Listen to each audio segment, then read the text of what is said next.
It gives me great pleasure and I would say an honor to have Dr. Anish Shah, President of FICCI, on ET Now, and to talk about aspects and to talk about what FICCI in a sense feels the pulse of the economy is, and how essentially Dr. Shah in a sense would be really driving the mission of FICCI of inclusive growth and reigniting India's corporate spirit to a different level. What exactly would be the differentiating factor during his tenure? Dr. Shah, first, congratulations. Thank you for joining us.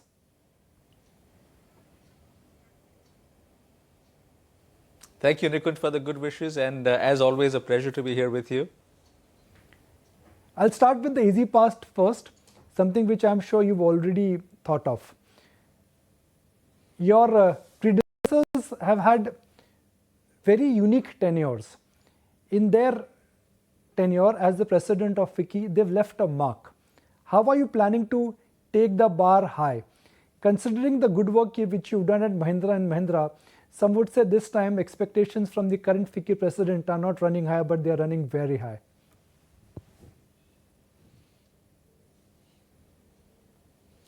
It's good to have high expectations and good to have high ambitions as well. So let me start with some of the thoughts that were shared with us at FICCI's annual general meeting last week. And we had many of the leaders from the government there, including Sri Rajnath Singh, Defence Minister, Sri Jaishankar, External Affairs Minister, Sri Piyush Goyal, Commerce Minister, and they shared a number of thoughts around FICCI India and the ambitions that the government has set around FICCI India for 2027, which is to be a $30 trillion economy, to have per capita GDP at 7 to 8 times what it is today, to have manufacturing be 25% as compared to 15% of GDP today, which effectively means manufacturing would have to grow 15x. So with these ambitions and the momentum we are seeing in India, this is a great time to be here. And with regard to FICCI, we think we can make a huge impact, because in order to achieve these ambitions, we need inclusive growth. And therefore, the focus of this year is going to be on inclusive growth. There will be 4 pillars as part of that focus. First is Make in India. Second is women-led development. Third is farm prosperity. And fourth is sustainability. Okay. I'll start with perhaps the heart of the answer, which is women-led sustainability or women-led development, something which we've argued, debated, deliberated. There is progress and there is real on-ground progress and good work is happening. But some would say that we are still walking and we need to really run on that aspect.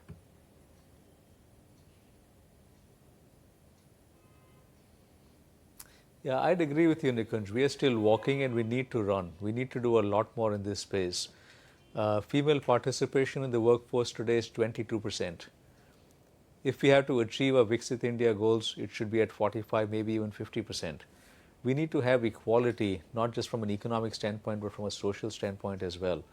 And there are a number of initiatives that are required to make this happen. Our Prime Minister has talked about making 2 crore women Lakpatis and having skill development as a key theme to be able to make that happen. And a number of initiatives are again underway to be able to drive that. So this will require concerted effort from everyone. The good aspect here is that from all the conversations I've had, everyone recognizes this as an important area that we must focus on. And most of the people I talked are willing to help in terms of driving this. So that enthusiasm is going to help us get to critical results in this space. Dr. Shah, I'll bring out 2 more important vectors which are at play. Number one is post-COVID, the economy has become K-shape.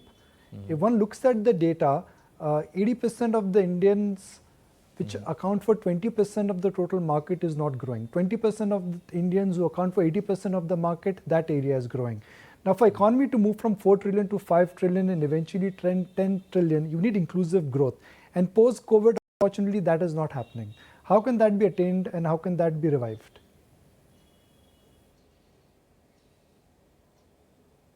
You're right, Nikunj. And beyond 10, it's going to 30 trillion as well by 2047.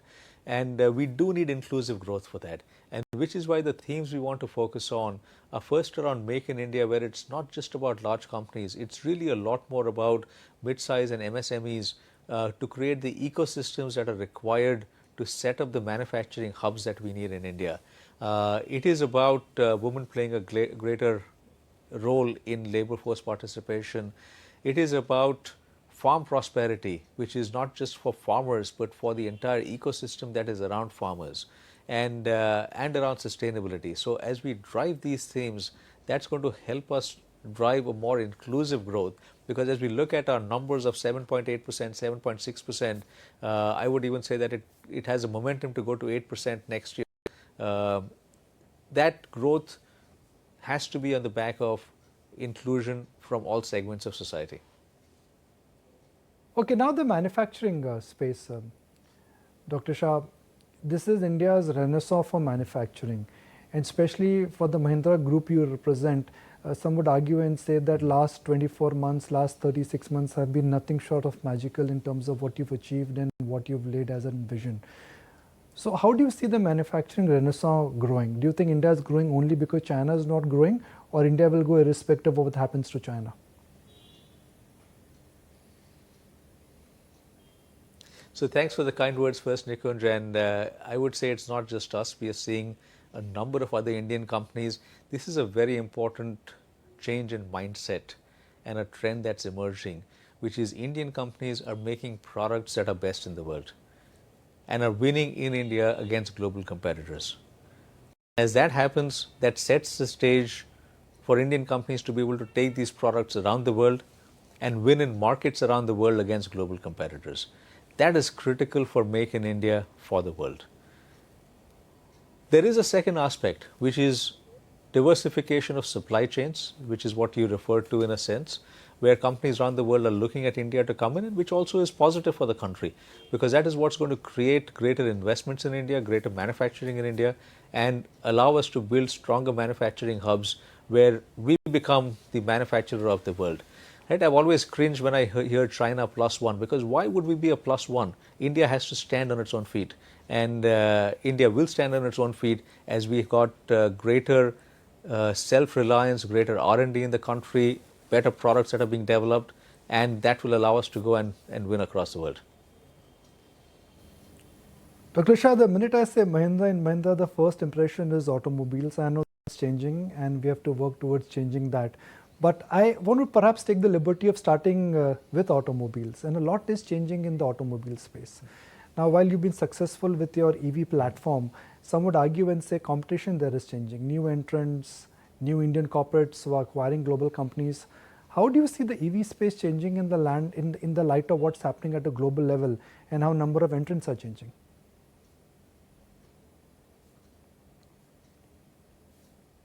So the EV space is going to be an important one, and again it starts with the quality of product that's being developed. I'll take just a few seconds to talk about Mahindra, and I want to then move back to FICCI, as it wouldn't be fair for me to talk about Mahindra in this conversation. But the SUVs that are being launched, the born electric SUVs, and 5 of them, will change the game significantly in terms of EV. These will be products that I would say are going to be far better than what we see globally today. And as they come into the market, that's really what you're going to see in terms of Indian companies being able to manufacture world-class products and be able to win. Let's also talk about, Mr. Shah, there were 3 large issues which India Inc. in a sense had raised, and they raised on various other platforms: land, labor, and cost of capital. While on the taxation front, a lot has been done a couple of years ago, so that in a sense is a big reform. But let's talk about land, labor, and cost of capital. For India to grow these 3 aspects, we have to be competitive. How would you map the landscape for us in terms of competitiveness?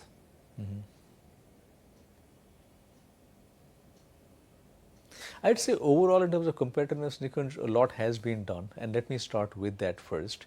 If you look at infrastructure, both digital and physical, tremendous progress. We would rank among the top in the world from a digital infrastructure standpoint, maybe at the very top. From a physical infrastructure standpoint, a tremendous amount of momentum over the last few years, and that momentum is continuing. There is more to be done on that space. It is bringing down logistics costs. Significant reforms like GST have helped in that in a big way as well. So we've seen a lot done from an infrastructure standpoint. In terms of ease of doing business, again, we've seen great progress. And in terms of developing manufacturing, the PLI schemes have had a huge impact in jump-starting manufacturing in various sectors. So these are three areas that have done extremely well. As we think about land, labor, yes, there are some challenges, and I think there's more work to be done.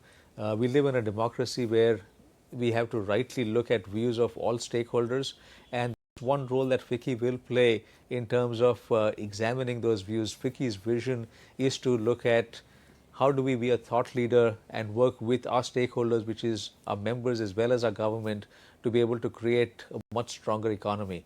And in that context, we will work with our stakeholders to be able to examine these topics and hopefully put forth suggestions that may meet the needs of everyone in our democracy. So, Dr. Shah, if I may, just for the benefit of you viewers, talk about IT as an example of real success. GE comes to India, and next 3 decades, IT sector is a $250 billion export industry. Suzuki comes to India in early 80s, and then magic has happened to the entire automobile space. For the same thing to happen in manufacturing, is the entry of, let's say, Apple and some other global players good enough, or a lot needs to be done in terms of reform and government policy to ensure that if a success of IT has to be replicated, a lot needs to be done?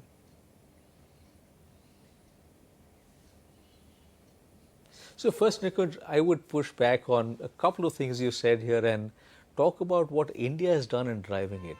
Right? It wasn't because GE came into India. Yes, that was one catalyst in a sense, but it's really the Indian IT industry that has created the value over that time period and have continued to transform over the years, because this was an industry that was written off multiple times over the last couple of decades, and it continues to transform and stay ahead. And similarly for manufacturing, it doesn't require any global companies to come in to be able to jumpstart what we need for manufacturing. Indian manufacturers have global scale now, have got the ability to compete with global players, and they will set the stage. And that's where we see the government very focused on ensuring that we can create those wins in manufacturing. We see large Indian companies being focused on it as well. And therefore, I would see this is an India-led story, not a global-led story.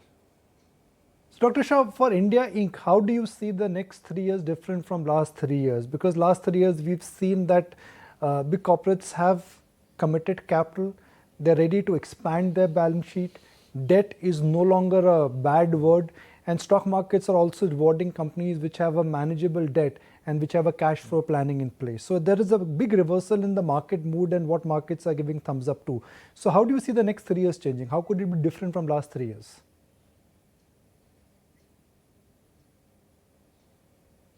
I see more confidence across sectors now, and that should hopefully translate into greater investments to be able to meet the demand that we're seeing that's out there, and potentially the ability to go global across sectors and build stronger companies, not just in India but across the world. And in the light of what is happening in the world, Dr. Shah, and the concerns are real. US on the brink of a recession. Inflation is pinching Europe. China, in a sense, I will not use the word house of cards, but that is a huge problem there. So while we may be not the North Star of the world, some would argue is say that when the world is slightly foggy and with pollution everywhere now, you cannot see the North Star sometimes.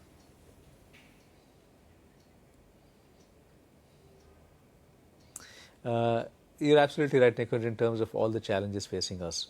And therefore, there are a few things that are important. First is for us to essentially keep our head down and deliver. We shouldn't be talking up what we're doing. Let's talk after we've delivered. Second is to be ready for this. As the saying goes, never waste a crisis. We've got deleveraged balance sheets, we've got war chests as Indian companies. Let's take advantage of this if it happens. So I think those are the two key things that I would look at in terms of saying let's deliver in terms of what we need to do right now. We still have a long way to go. I think we've come a long way, yes. But for India to gain its rightful place as a leader in the world, we have to continue to keep our head down, continue to contribute to deliver. And only when we deliver those results will we bring out the champagne. So final question, Dr. Shah, what is one thing you would like to change at FICCI, and what is one thing you would never like to change for FICCI?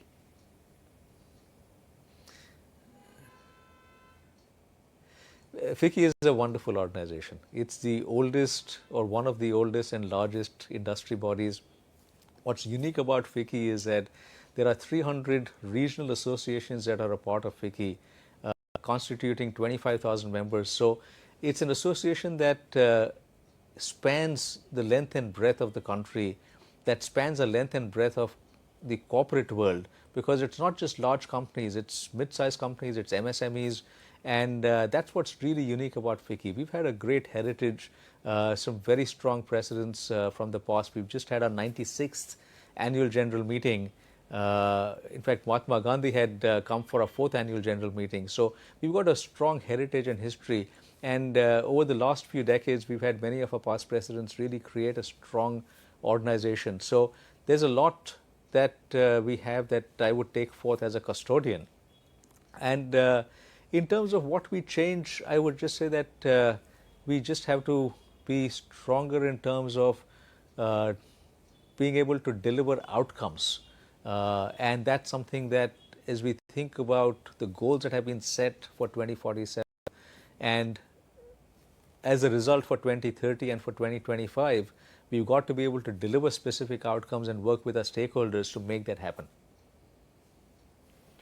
Well, Dr. Shah, really appreciate your time, and once again, good luck for your current role, and we certainly hope to see much more of you in the capacity of FICCI president. But sir, please don't forget, we also have our quarterly numbers to discuss. So just because we're talking FICCI does not mean we lose sight of Mahindra and Mahindra.